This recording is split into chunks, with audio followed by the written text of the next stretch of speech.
Bonsoir à tous, merci de nous retrouver sur TV Sud pour votre journal local du Gard. Et tout d'abord, le retour en France de Daniel Laribe, Pierre Legrand, Marc Ferré et Thierry Doll après plus de 3 ans de détention au Niger.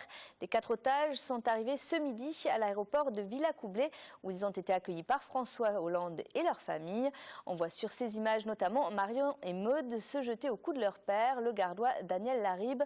Lui et son épouse avaient été capturés en même temps. Malade, Françoise avait été libérée en février 2011, mais pour ses filles, une partie d'elle était restée auprès de son mari. Écoutez. Ma mère, elle n'est jamais revenue en fait. Elle n'est jamais vraiment revenue et là, voilà, j'ai libéré mes 2 parents. Pas mal d'émotions mélangées et puis là, tout à coup, Le choc. le choc quoi.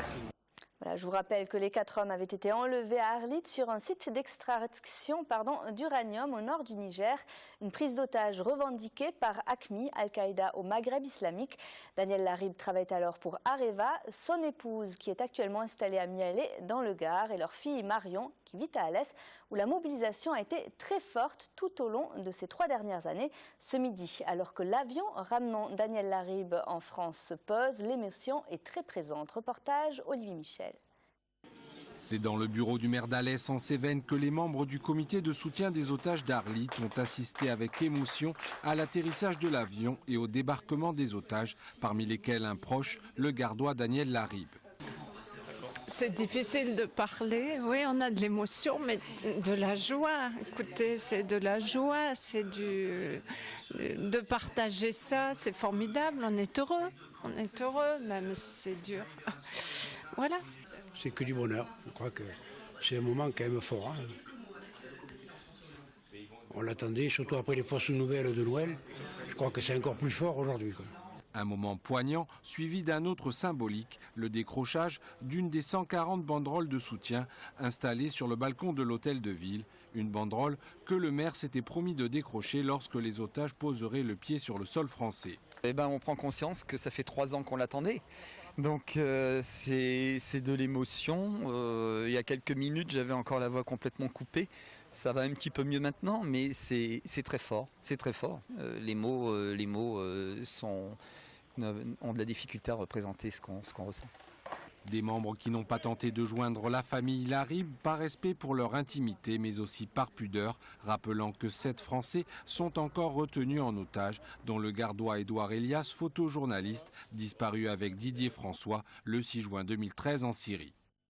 Et selon le chef de l'État, aujourd'hui, le Niger s'est fortement impliqué pour la libération des otages. Le versement d'une rançon de 20 millions d'euros est évoqué. Et cet après-midi, le parquet de Paris a ouvert une information judiciaire sur l'enlèvement des 4 otages français au Niger. Un mot de sport à présent et le tirage au sort du prochain tour de la Coupe de France de football qui s'est déroulé ce midi à Paris. Un 7e tour qui marque l'entrée en lice des clubs de Ligue 2 et donc notamment du Nîmes Olympique qui sera opposé à Dijon. Autre équipe de Ligue 2 dans le groupe H, on notera le derby Alès-Arles-Avignon. Toujours en football, Victor Zouanka a été convoqué par la commission de discipline de la Fédération française de football cet après-midi. Le 11 octobre dernier, lors d'un match amical à Martigues, l'entraîneur des Crocos avait insulté l'arbitre de la rencontre, le coach nîmois qui avait été expulsé ce jour-là, comme pour le match mi-août face à Troyes. Une sanction, si elle a lieu, sera prononcée ce soir. Elle ne s'appliquera pas vendredi soir contre Nancy. Et de leur côté, les handballeuses de Nîmes reçoivent Fleury ce soir pour le compte de la 7e journée de D1. Les Gardoises qui subissent un début de saison difficile, dernière au classement, elles composent avec 6 cadres à l'infirmerie. À noter ce soir le retour sur le parquet de la gardienne serbe Marina Pantic après 5 mois d'arrêt. Un retour très attendu qui devrait rendre le moral à la défense du HBCN. Pour le coach, ce soir, il s'agit avant tout de relever la tête. Écoutez.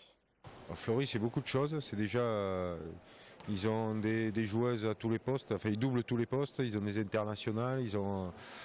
C'est une grosse équipe, grosse équipe. Maintenant, nous, il faut qu'on fasse notre match. Et si jamais on peut passer par un tour de souris et faire quelque chose, pourquoi pas. Maintenant, effectivement, ça va être compliqué, mais on va d'abord regarder notre équipe, se regarder nous-mêmes et essayer d'avancer. Voilà, HBCN Fleury, c'est en ce moment au Parnasse. C'est la fin de ce journal. Merci de l'avoir suivi. Retour de l'actu dès ce soir sur votre chaîne locale à 20h30 avec l'info de votre région. À tout à l'heure.